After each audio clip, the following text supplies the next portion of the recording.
And my brother said a lot and rounded up President Mahama's 7 to 8 months in office as he'd been a visionary and he has the goodwill of the people. He's done well by the people.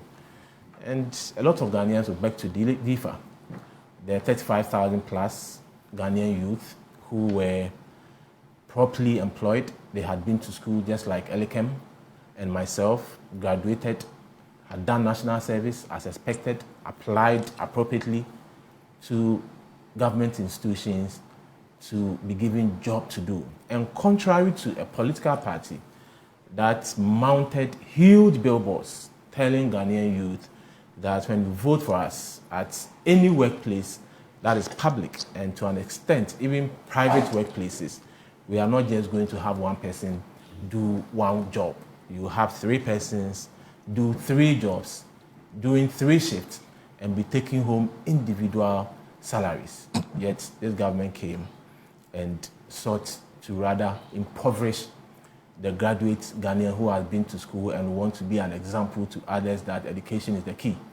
The government found a new term for education to rather say that education is rather detrimental to your future progress, hence laid them off unconstitutionally and unjustifiably, laid over 35,000 Ghanaian youth off. I don't think these 35,000 Ghanaian youth and their immediate and extended families would rate the government as high as Agyekum has sought to do this morning. And talk of 56. But how did you arrive at this number, the 35,000? That's per our calculation that we did, and we even called for others to even come and possibly constitute a class action against the government. So if there are other contrary figures, was there any proof?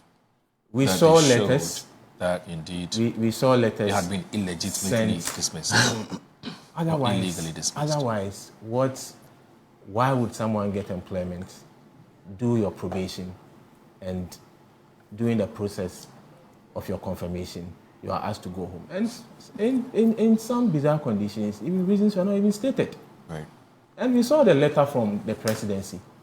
I'm talking about this 35,000. That's per our calculation as a party and the little background checks that we did. If your media outlet has different it would have figures, been very helpful if you had the breakdown. But I'm sure you didn't prepare for this. We can always get the absolute. But you can ask your section to send you some breakdown. Very well. Oh, this sector, that sector, that sector. Exactly. That. Yeah. If you can do that whilst we're talking, that would be really helpful. Right. And we talk of 56 ministers. Yeah. It's now 60. It's no more 50, leanest 60. government with the most insatiable appetite for state resources. Okay.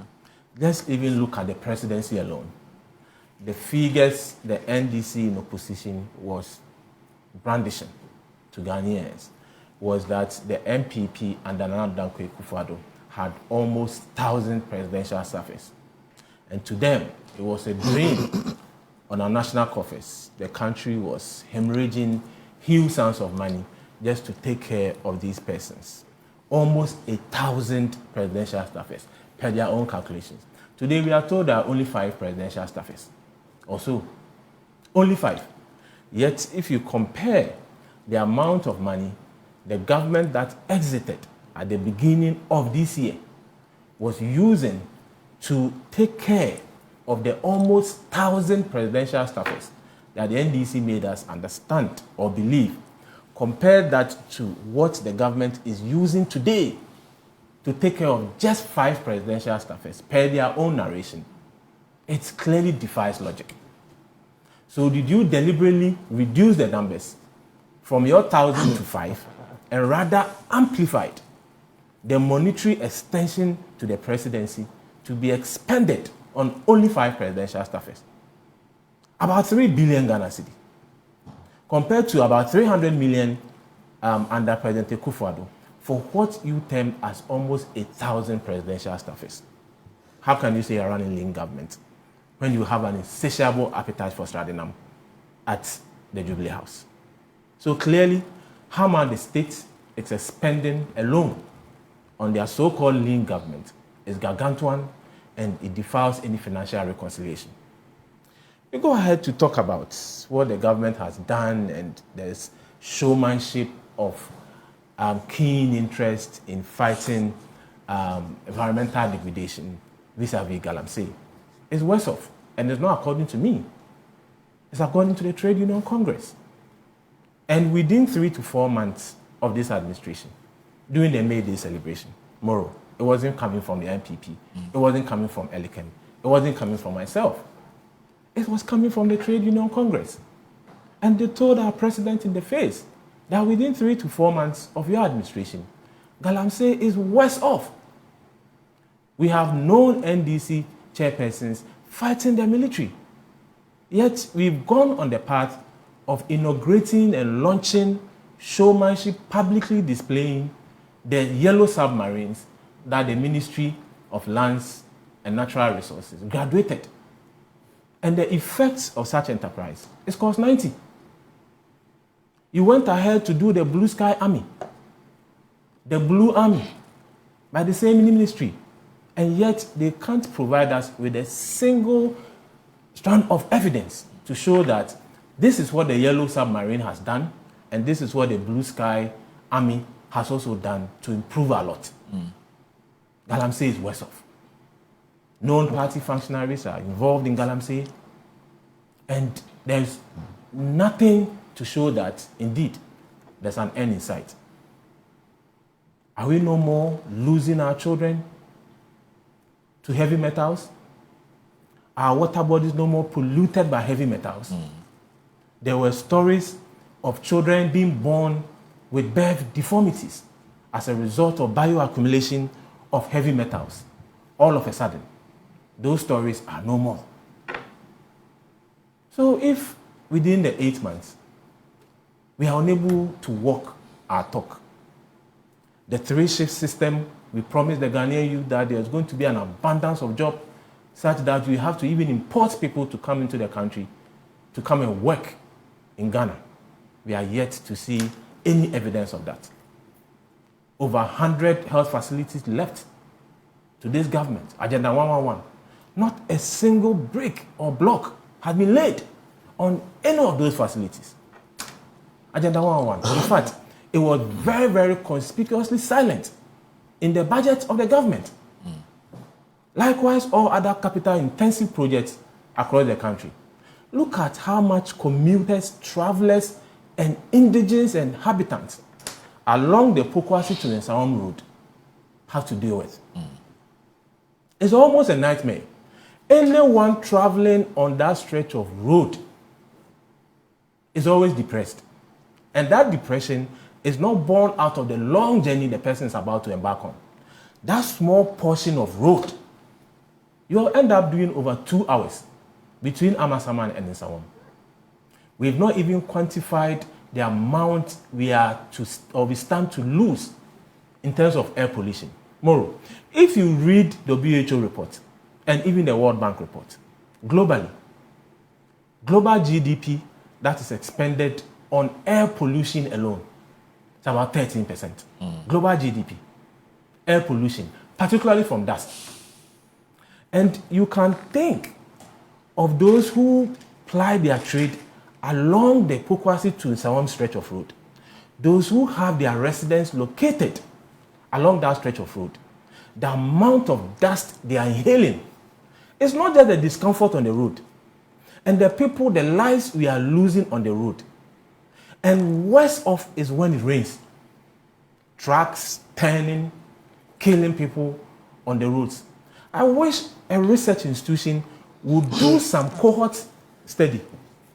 Just select the people who live along that stretch of road. Follow them to about 5 to 10 years later, and you would see the effect of the dust. And how much the state in the end would have to spend to manage these conditions that will come as a result of the dust pollution on our roads. We can read. The World Bank has a lot of reports on dust pollution where we've not even turned our minds to, and the effects it has on individual health and our health economy as a world and a country. Yet, we are here to sing praises of the president. We are renting private jets in and out of the country. Yet the government made Ghanaians understand that the presidential jet we had in opposition was in a pristine state. Which private jet? The presidential jet we had. No, That's what the NDC told us. No, I'm saying that you said the government is renting. Oh, we private saw jets. our vice president coming from UK in a rented jet, isn't it? They should come with our presidential jet. Obviously not. And the government that told us that in opposition, our presidential jet was in a pristine state, was in a mint state, one of the best aircraft in Africa. Yet we can't even see our president traveling with such a conducive airline or aircraft. But at the time, what did you say? We were in government. But the opposition even sought to believe that what we had stood the test of time. No, I'm saying that. It is not about what we had to say. It is what they told Ghanaians in opposition. Right, I understand. I get that. But I'm saying that. Oh, we believe their story. We believe their story. No, I'm saying. I'm just asking questions. Right. Sorry. We believe their story more. No, I'm just saying that at the time that the NDC said that the aircraft or the presidential jet was in a pristine... A mint state. Sorry, mint state. Or in a pristine state. And that the president had no business renting a private jet. What was your argument at the time? Oh, personally, I believe the story of the NDC. Okay. Yes, I believe the story. As in you personally? Yes. And on this, I'm sharing my view. I believe the story but at of least the NDC. you recall at the time, you disagreed.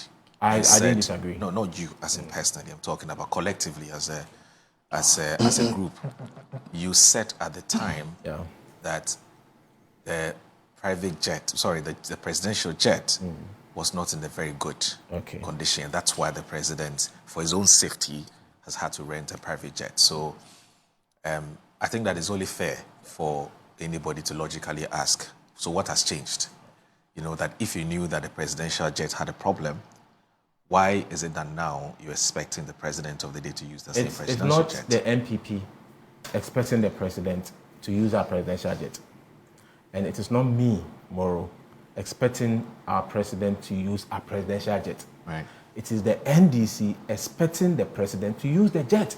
No, it's a fair point. I'm not quibbling or splitting hairs over that. Yes. I'm just saying that you today are fine with this presidential jet. It's not me being fine with it.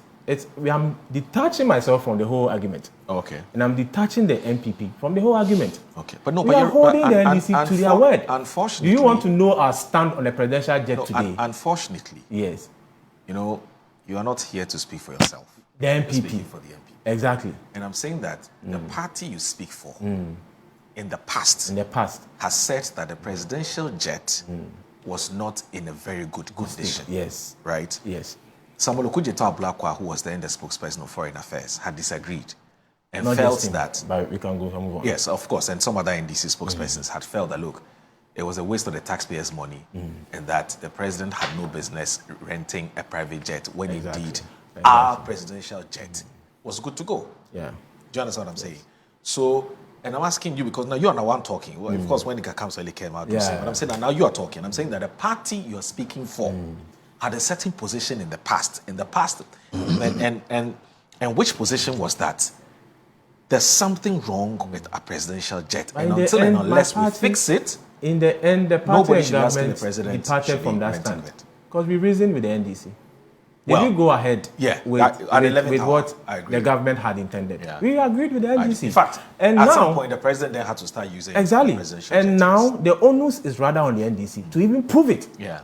That indeed the jet is in a good condition. The descriptions you gave, liking our presidential jet to Air Force One, you need to prove it today.